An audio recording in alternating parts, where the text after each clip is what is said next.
Trojan fans, welcome to another edition of the Peristyle Podcast. I am your host, Ryan Abraham, joined alongside my buddy, my pal, Mr. Triple Double, Connor Morrissette. Happy Masters weekend, everybody. It's Friday morning. We're doing our live show a little bit different. We'll talk about why we're doing it at this time. We'll probably move it around a little bit, but welcome to the show. We're going to talk about everything going on in USC spring football. It's about just over the halfway mark of USC spring football. 8 of the 15 practices are down, so we're going to give you updates of what's been going on, what we've been able to see, what we've been able to hear, and from the players and coaches, and just hearing outside the program what's going on there. But welcome to the show, Connor. How you doing, man? Doing well, yeah. Happy Masters weekend to you as well. Spring football, a little over the halfway mark, as you said. So excited to get into it here. We got a lot of stuff to talk about with the portal opening up in less than a week here. Yeah, portal's opening soon. Spring ball, like we said, just a little over halfway through. We are live on YouTube and Facebook. So if you're watching either one of those and you have a comment for the show, let me know. I'll pull it up on the screen. And let me see. I forgot to put. Oh, here we got the comments. Here we got some people in the chat already. Mark says hello, Ryan and Triple Double over on YouTube, and Jeff says it's also Long Beach Grand Prix weekend. Yes, it is. I was down in Long Beach.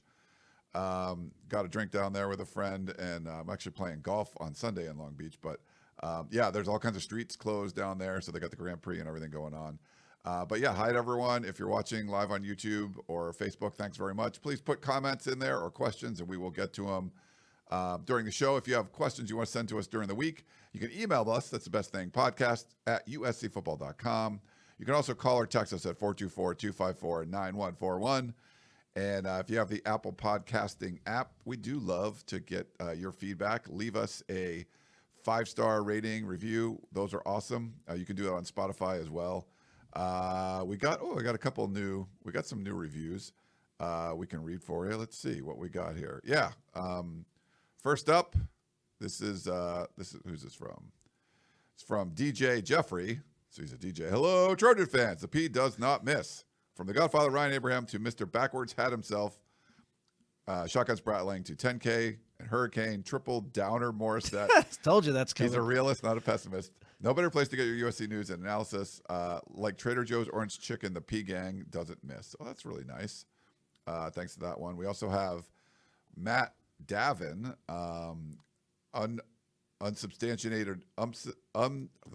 unsubstantiated review, which is a play on unsubstantiated rumors for the Composite 2-Star Recruits podcast. Chris 10K and Gerald Hurricane are great together and have the inside info about USC football. Ryan's food analogies keep the juices flowing. Okay. That's true. Awesome. They do. And then Trojan number 5, GOAT.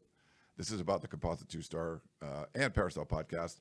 Chris and Gerald, great shows, guys. Been listening for years. Been through some tough times. Very informative and helpful regarding recruiting and current players. Information, I think he means.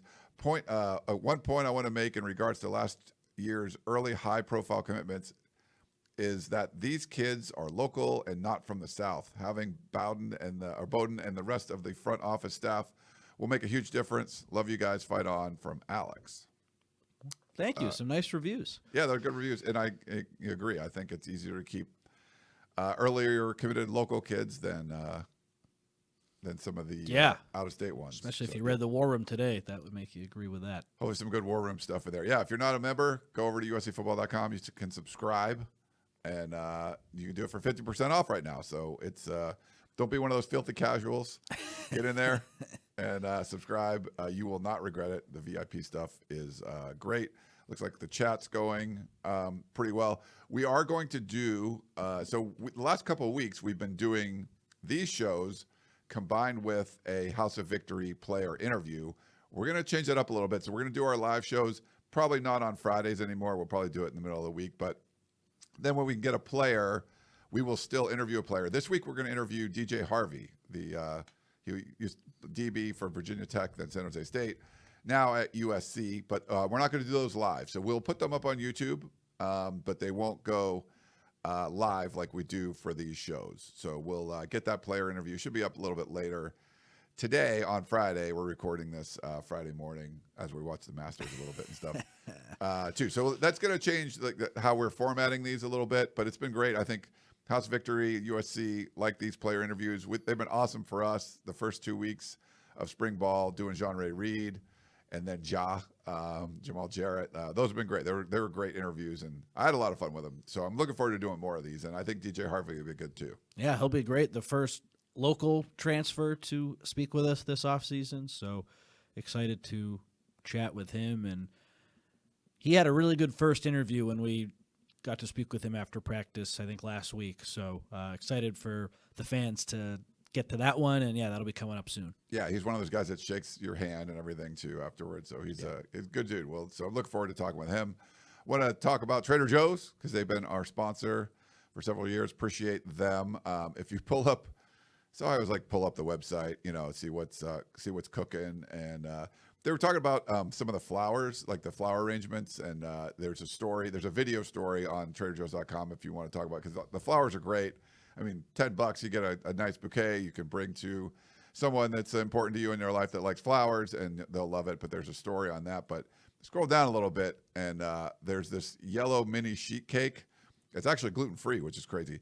But it's great. So the way they present it, it's pretty awesome. They have like a little circular cutting device, and it's a kind of thin, maybe like 1.5 inch thick cake, but they cut circles out of it, and then they pile them up 3 high. So it looks like a triple layer cake, and they put little cake crumbs and sprinkles on top.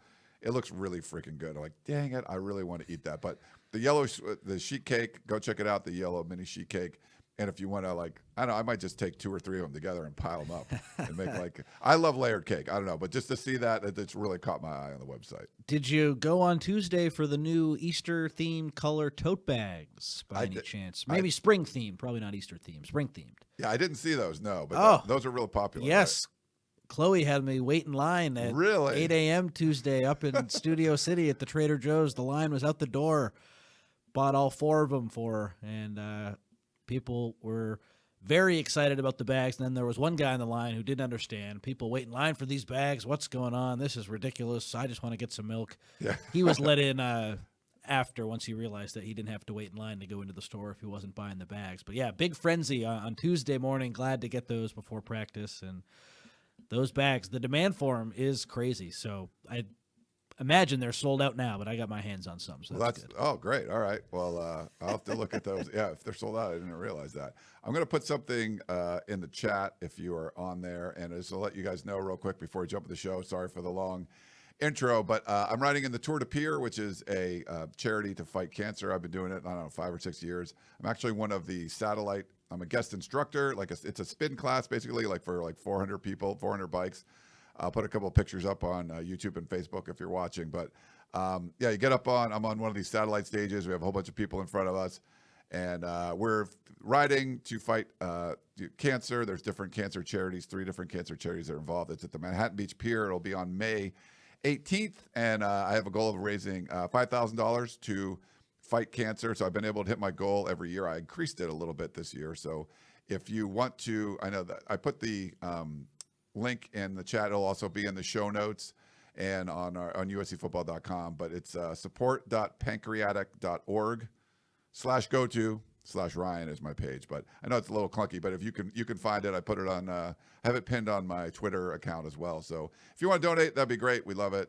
There's been a lot of USC support for the charity, but I've had a good time getting up there and spinning and basically you're up there just firing people up, getting everyone excited. So if you're going, it's May 18th at the Manhattan Beach Pier, and I'll be instructing in the 4th hour, 11:30. And we usually have a biplane flyover, which is kind of fun. When's the date on that? May 18th. Okay, so, awesome. So it's a lot of fun. I had a good time up there. I don't know what our shirts, we had pink shirts before. I don't know if we're going to have those, but most of my team is women, so that's not too bad. But we get up there and have a good time, yeah. We have a lot of fun, but I always raise the most money on my team. I'm bumping up. I'm trying to raise $5,000 this year. So I think I'm around 2. So I still got a month left. So if you'd like to donate, that'd be awesome. We'd really appreciate it. Okay, there you go. Good stuff. Well, long sort of intro, but halfway through USC spring football. Is it everything you imagined, Connor? It's been pretty good. Yesterday, talking to Elijah Newby for the first time. It was awesome speaking to him. He was a great guest, And when Chris and I did the positional previews for the spring ahead of camp, we talked about how the edge rushers, we like that room, but it's Cameron Fountain, who's a bigger dude, Anthony Lucas, who's a bigger guy, Lorenzo Cowan, who's trending towards getting bigger, Braylon Shelby, who's a bigger guy. They didn't have that edge rusher who wins consistently with speed, and I don't know if Elijah Newby's going to be able to do that in his second year, but the move from making him a linebacker to now a defensive end, that was done with speed in mind, and he just talked about how he felt like that was his best trait yesterday. Yeah, Jakeem Stewart, another big guy on the edge potentially for USC, and I feel like they were missing that on this roster, a true speed guy, so I'm happy with that move, and he seemed really excited about it. I don't know how much we'll see him come the fall, but the fact that they were missing that body type in that room and they addressed that with an interior switch made a lot of sense to me, and I was just happy to connect with him. He's a really good kid. Yeah, there's some great interviews we've seen over in spring football. So the format's a little different now. We're not hearing from assistant coaches, but we do get Lincoln Riley twice, once on Tuesday, once on Thursday, and then we get offensive players on Tuesday and then defensive players on Thursday. So we're getting some good insight, and then I think it's been nice to have our House of Victory interviews as well to get some I learned a lot more about Jean-Ray Reed and Jamal Jarrett from our long form interviews, and we get some good stuff when they speak after practice, but obviously getting them for 30-40 minutes you can get a lot more. So I'm looking forward to see what DJ Harvey has to say, especially because that's a position of need for USC, right? They're not super deep at the cornerback spot, so a guy like that could come in and have a pretty big impact right away. I'm on the fence about whether corner is a true position of need. I know Gerard feels like it is. If you go into a season with Harvey, DeCarlos Nicholson, and Marcellus Williams as your top three corners, I feel pretty good about that. Last season they had four, where it was Jalen Smith, Jacoby Covington, John Humphrey, and DeCarlos Nicholson. That was the rotation. If you can tighten that group up a little bit, I don't necessarily hate that. They had four last year, so maybe they want to add one more, but I don't necessarily think that that's a huge need like some other people do. Looking at nickel, I could see that as being more of a need, where right now Prophet Brown doesn't really have a guy competing with him at the same level. It's younger players. It's Kamari Ramsey playing there a little bit, Lincoln Riley said yesterday. So I like the spring, Ryan, because it gives us a little bit of an insight into what the roster will look like in the fall. And Lincoln Riley was asked about the transfer portal that's going to open up next week and the needs for USC. He mentioned linebacker, which makes a lot of sense. Eric Gentry will be a key piece of that room for sure. And then Desmond Stevens, too, behind him. Jaden Walker is a guy we've heard about, and then Anthony Beavers moved over. So there's clearly a need there if you can get another impact piece. Corner, I'm not totally sure about. Safety, I like their top three guys with Kamari Ramsey, Bishop Fitzgerald, Christian Pierce. There's not a ton of depth there, but if you have three good options at safety, three good options at corner, which I feel like USC does, and then some younger players behind them, I think that's pretty solid. Where they do need to add, in my opinion, is nickel, get another guy there, like a Greedy Vance type, I think would be a significant add. So that's the position battle that we're tracking. And then on the offensive line, I think the biggest position battle of the spring camp has been Tobias Raymond against Justin Tauanuu. And at the beginning of camp, I felt like Tobias Raymond was the guy who was probably going to fill that role. It seems like, Ryan, Justin Tauanuu now is coming on stronger, and he's someone who might earn a starting job heading into the fall. And Lincoln Riley's not going to just give out a starting job here in the spring. That competition will go into the fall, but Justin Tauanuu is making a push. So that's something that's intriguing, and we'll see if USC adds from the transfer portal on the offensive line. That will be significant.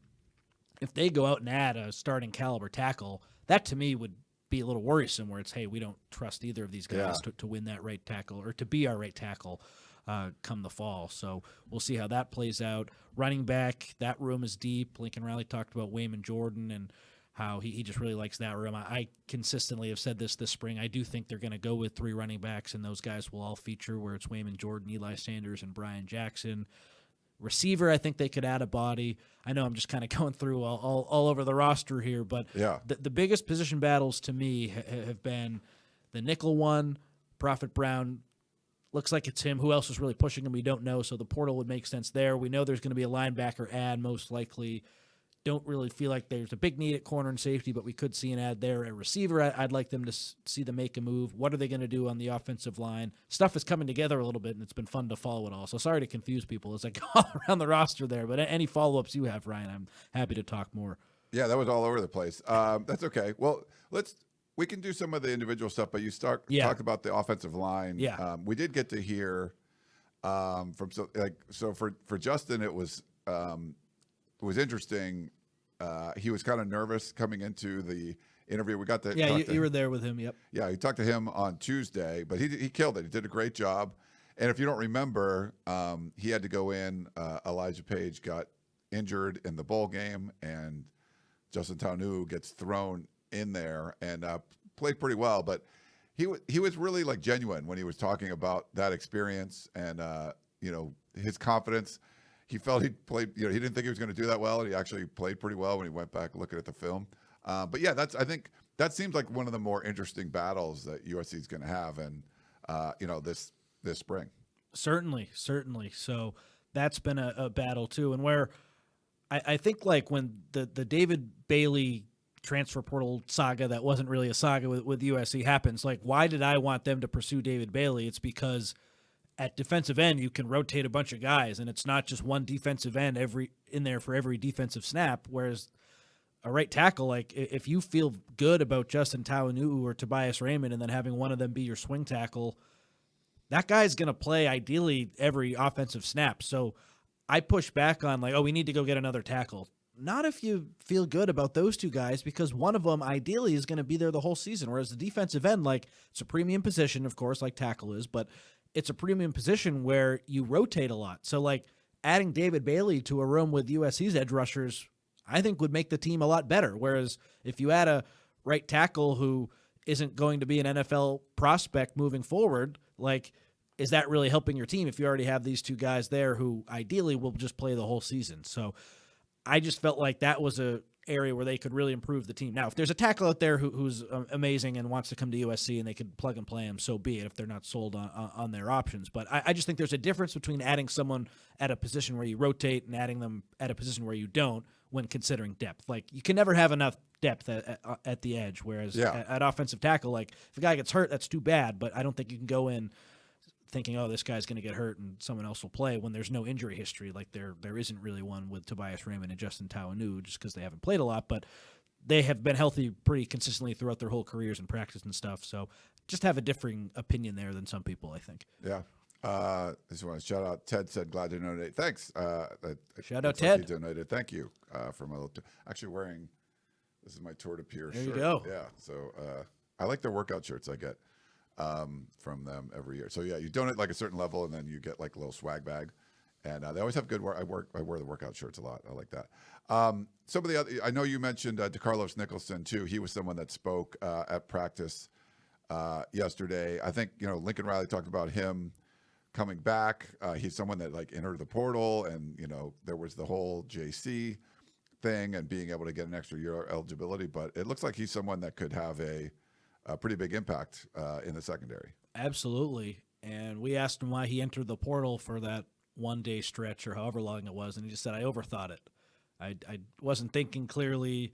I overthought it. I wanted to make sure I was going to be a key piece of the action here, and it sounded like as he went back and had conversations either with USC staff or people close to him, he came to the realization like, hey, like, what exactly am I looking for? I'm looking for playing time and trying to make the most out of my final year of eligibility after the JUCO ruling. Like, USC could give him that, and he took his name out of the portal, comes back, and I think he's going to have a big season. I liked him. I know last year he kind of had some ups and downs, but like, remember, he was a quarterback at the junior college level. Like, he is still relatively new to the corner position. He made that point yesterday. Like, I'm an older guy, but this season coming up is my senior season of corner.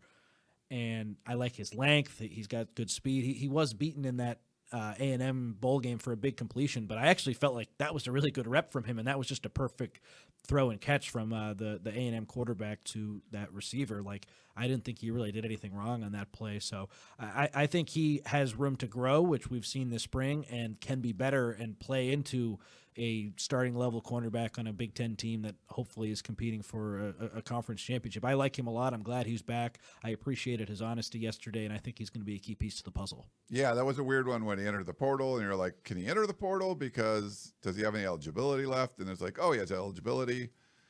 Well, if you enter the portal, you probably have eligibility, and then, just staying at USC. Certainly that helps having him around there. They'd be really thin, I think, at that spot without him there. So it's good to hear some good words from him. Any other players from this week that sort of stood out to you, that things you've said, or maybe even observations you've made out of practice? Not a ton else. Lincoln Riley highlighted, like I said, the running back room is the room that's maybe gotten his attention the most. I do think a big story that's out there right now, Ryan, we all heard today that Tennessee quarterback Nico Iamaleava sat out from practice today, is holding out to get a better deal, whatever you want to call it. And he's a SoCal kid. There have been some rumors. Is USC interested? Are they not? Were they in the past when it was floated that he wasn't happy? And I can't speak to exactly how interested USC is, if they are at all. We all know last year with Jaden Maiava, his highs were high, his lows were low. Like, are they looking for a quarterback? I don't know right now, but I just want to give my opinion on Nico right now. Like, I think he's a good player, but I don't think he's good enough, and you bring him in, that, like, I just think the cons outweigh the pros, where it's unprecedented to bring in a starting quarterback from the portal after spring practice. You look at all the top guys the last few years, they all transferred before spring.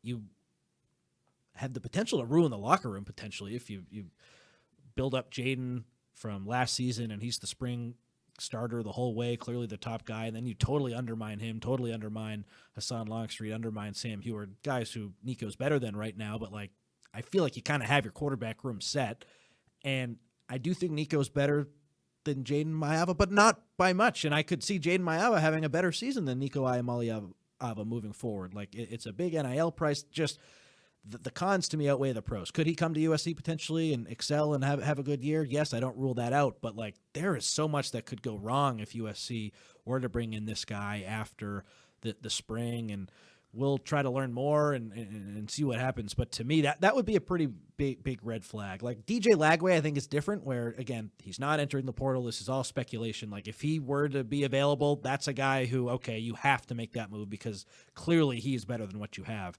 I don't know if that's necessarily true with Nico Iamaleava and just the locker room piece. And, like, if you're a quarterback recruit, you see, hey, they're bringing in someone after the spring, and, like, that could happen to me. The fallout from that, I think, could be way, way worse than how much better it could potentially make them. I don't know if you have any thoughts on that, Ryan, but I'd be very afraid of messing with the chemistry and just what's going on at USC right now if you were to make that move. Yeah, it's certainly interesting, especially because Tennessee made a big splash to bring Nico out from they set California. The market. They set the market. Which the rumor was like a $7 or $8 million like kind of deal.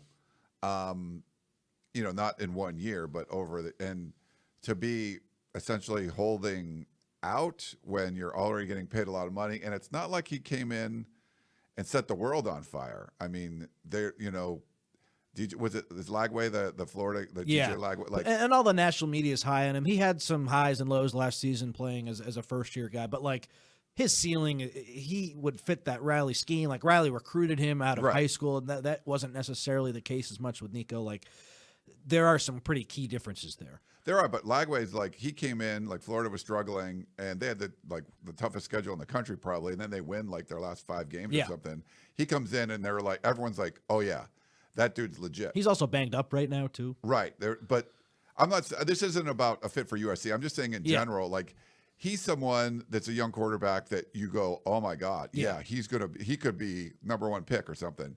People aren't saying that about Nico. Like, he came in and he's like, he's okay.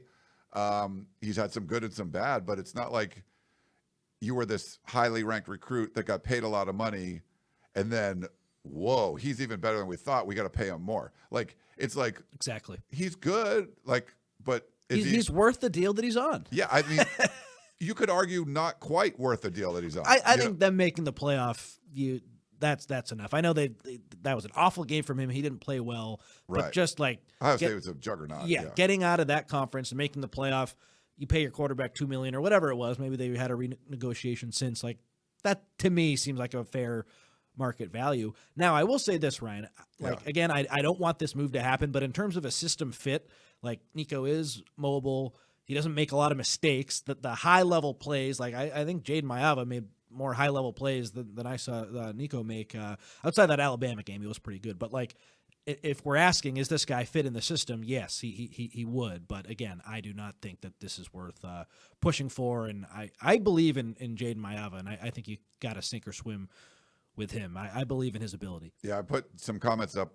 Jeff on YouTube says, don't disrupt the chemistry. Yeah, Mark says, we don't need him. And then Brian over on Facebook, I'm glad we got Facebook comments. He says, I would take a pass on him. I think I'm in the same boat there. I mean, we could talk about the quarterback spot. We don't get to watch a ton, but, obviously we've seen a bunch from Maiava. Watching Hussein Longstreet in practice a little, getting to see his arm strength. It looks like there's talent there, but like we've said, probably going to be, take him a little while to mature. And then, there's some, Sam Heward in there. I think that you mentioned it being like a battle for the backup spot. Yep. I think he's someone that can be effective. Any thoughts on those three, assuming USC's not going to go to the portal and get somebody else?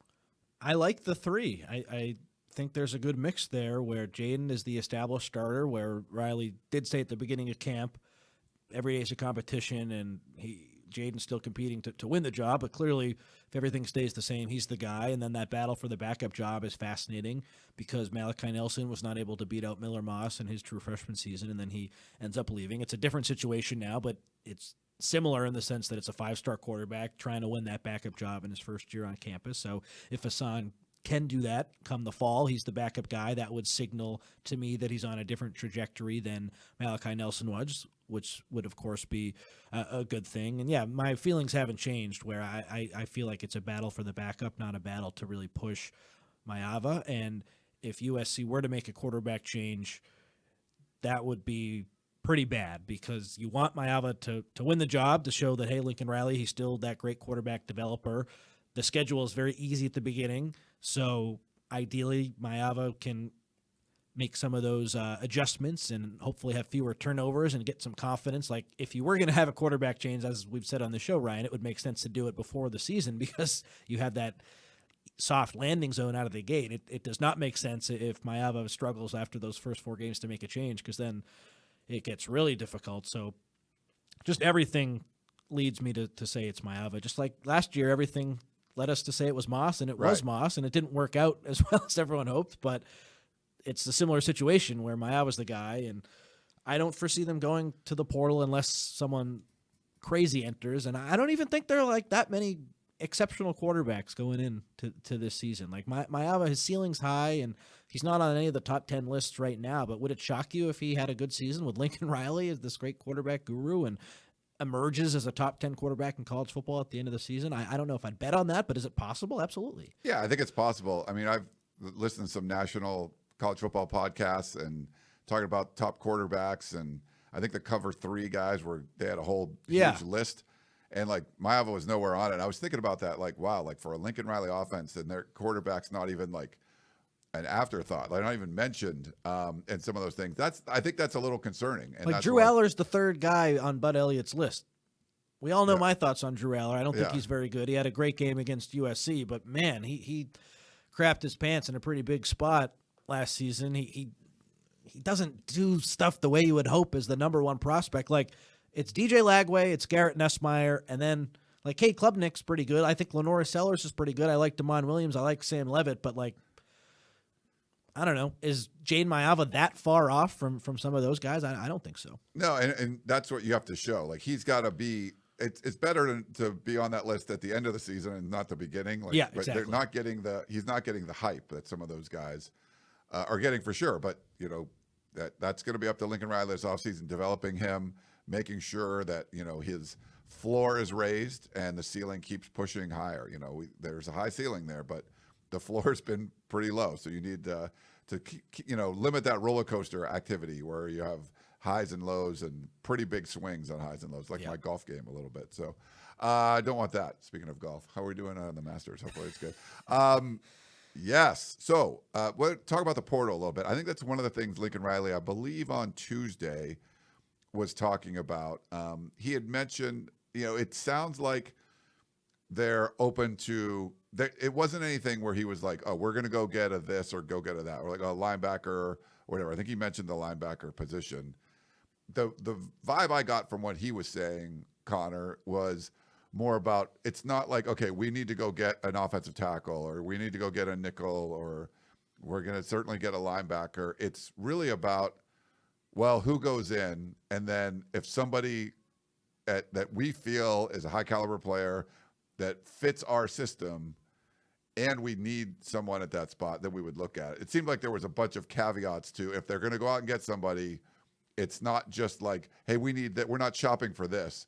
We're shopping for someone that's going to fit what we have. And then, okay, we need it. Then we're going to bring that person in. So I don't know what your thoughts on it were, but it didn't sound like he was out there like, here, this is what we're going to go get in the portal. No, but I don't know if he's ever really said that. So I think this is kind of par for the course from him.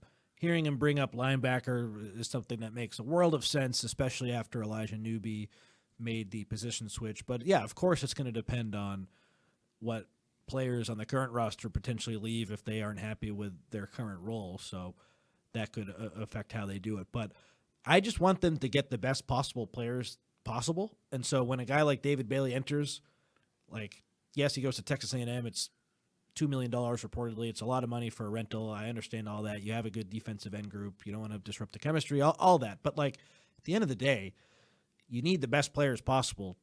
That makes the biggest difference. Look at all the teams in the college football playoff, and all the NFL draft stuff is coming up. Like Penn State has Tyler Warren, who's a crazy talented player, and Georgia has a bunch of guys who are going to go in the first round. Texas has a receiver and a potentially defensive back. Like those kind of players matter. Now David Bailey right now is a projected day 2 NFL guy in 2026, so he's not quite at that level, but the point is, like, you just need the best players possible. So if there is a difference maker in the portal, like David Bailey is, I think, and then to not even pursue him, that to me was a little bit of a head scratcher, because I agree with Lincoln Riley. Like, most of the guys who are going to have an impact are either signed or on the roster currently. Like, they don't need a total overhaul, but like they are in no position to kind of thumb their nose at a talented player who could help them. And I thought so. That was a little bit of a surprise to me. I get the rationale for not doing it, but at the end of the day, talent is the biggest thing here. I don't care about the coaches. I don't care about the support staff, the recruiting efforts. Like, to win games next season, you need the best talent possible, and I think David Bailey would have made their team better. So I hope they go after guys of a similar ilk moving forward, who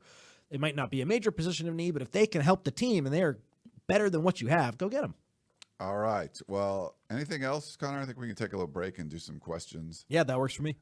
If you're watching live on YouTube or Facebook, you can put a question into the chat and we'll pull it up on the screen. I have a few that I've started already, and I think we have an email or two to get to, but we'll be back in a minute, everybody.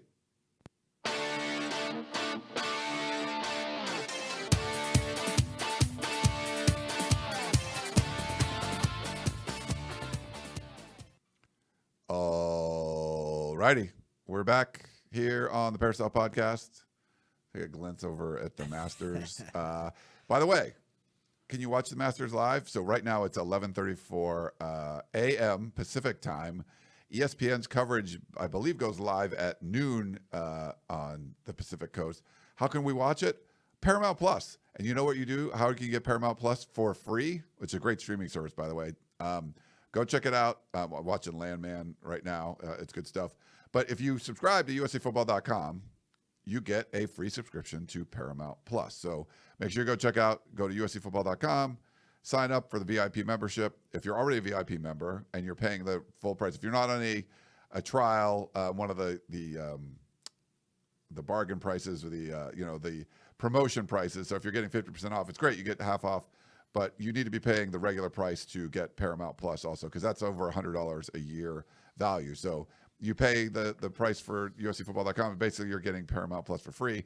But you can stream the Masters. We're watching the featured groups on our TV here in the studio. So if you're a member already, make sure you go sign up and you get the Paramount Plus for free. If not, sign up and you get Paramount Plus for free. So go check it out. Pretty good deal. That's how we're watching the Masters. So, yeah, it's good stuff.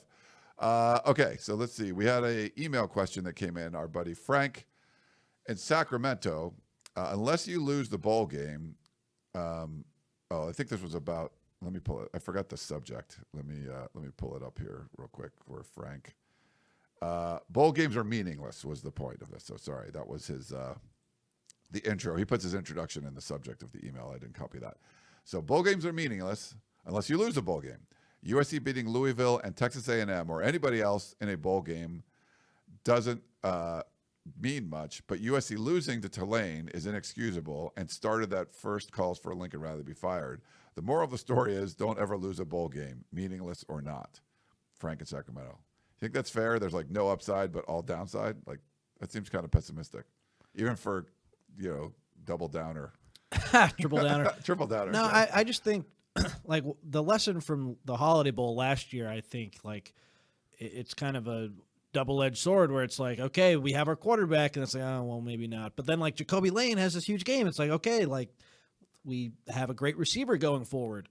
And Lane ended up being a damn good receiver last season with the 12 touchdowns, which were tied for fifth nationally. So like, I don't think bowl games are totally meaningless, but like from an optics perspective, losing to Tulane, yeah, that certainly didn't help. But like, I do think like after the Louisville game, I was pretty excited about Miller Moss, and then that didn't end up happening. So like, you just kind of have to be smart about it, I think. And I definitely learned some lessons. I think in terms of actual play on the field, like it's a lot more meaningless than I wish. Like, do we know that Justin Tauanuu and Tobias Raymond are going to be good tackles because they perform really well against the 2s and 3s on Texas A&M? Like, no.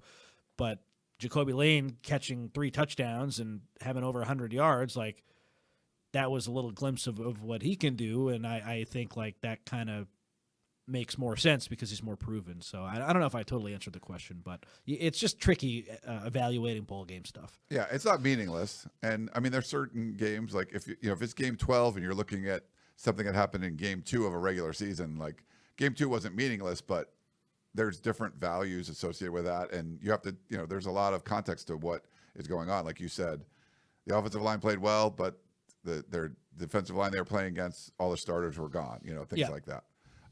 But you can get some information from this, but it's not the end all just because they won the bowl game. It's like this, everything's amazing, or, they lost, it's all crap. But Frank says it's all crap if you lose, and doesn't mean anything you win. So that's I understand why you would say that, but yeah. We got some questions in the chat from YouTube. Dylan in Albuquerque. Riley said yesterday he's most excited about the running back position, but does that translate to him actually having any commitment to running the ball? I hope so. I asked him a couple weeks ago, as he's had some time to reflect on last season, what lessons did he learn? Yeah. Did I expect him to come out and say run the ball more? No, but we ran the ball more. Yeah, would that have been awesome, and would that have gotten a lot of people excited? Yes. The way I see it is that USC last season was set up to me on offense as more of like a prototypical Big Ten team with a really good running back, an offensive line that got better at the end of the season. Like, they were that team that needed to be run first, and so often we saw, especially in the losses, they were pass first. So I do hope that as Riley and the staff has had some time to reevaluate things and just take some time away and just looking at how this roster is set up, like you have 3 pretty good running backs. Maybe they do run the ball more. I'm cautiously optimistic, but I don't know. I can't say 100% they will run it more, but I do think that I'm pretty confident that they will, but I'm nervous about getting burned. Yeah. We'll see. I mean, he talked about the tight ends, and they were using them more, and they were getting more involved, mostly because the wide receivers were banged up. There was a lot of criticism about not running the football as much as they should have. Sometimes that can make a coach double down and run it less, but I kind of feel like they're going to run the ball a little bit more. So we'll see, especially it's a good group of running backs. Well, let's see what they do at receiver, because right now they have Jacoby Lane and Mekhi Levin, who are 2 proven guys, and then they do not have a third player who's at all proven. Prince Strawn had some nice moments at Boise State. Jay Fair was okay at Auburn, but these guys are not proven Big Ten receivers at all. If you don't add a proven Big Ten receiver from the portal, hopefully one of these younger guys can emerge. There's Corey Sims on the screen. I like what I've seen from him, but if you have 2 receivers who are really good and the rest are question marks, that should lead you to run the ball more too. So I hope they do. Yeah. Let's go. Next question. What is this? BP. I'm not sure you say that. That's okay.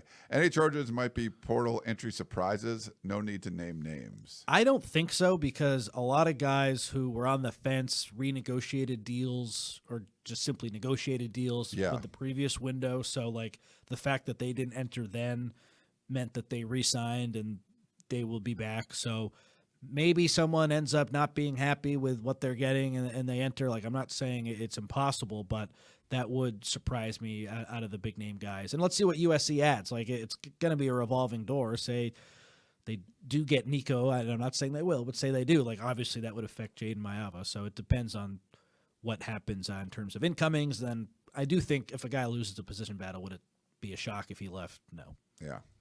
Let's go T-Hack 21. Riley said the director of analytics will work recruiting, and they use different sources for in-game analytics. Do you guys know any more about who or what they use?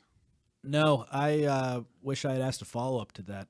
He said it's pretty common in college football, so maybe it's a similar company for a lot of these teams. But no, I wish I had more info on that. That would be a great story to pursue. So thank you for the idea. Maybe I'll ask a follow-up in the future. Yeah, we'll try to find out some more on that. But as the staff expands and there's a lot of different roles, the analytics side, but also on, that's more of a roster development hire, it sounds like, than in-game stuff. I think seeing the head coaches and some of the assistant coaches letting go, like, these guys want control of everything, right? But, you have to have a general manager. Do they really want to deal with the contracts and all this kind of stuff?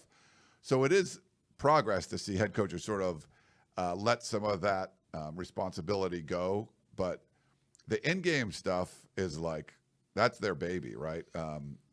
Roster development, a lot of, even Bill Belichick, really being involved in all that kind of stuff.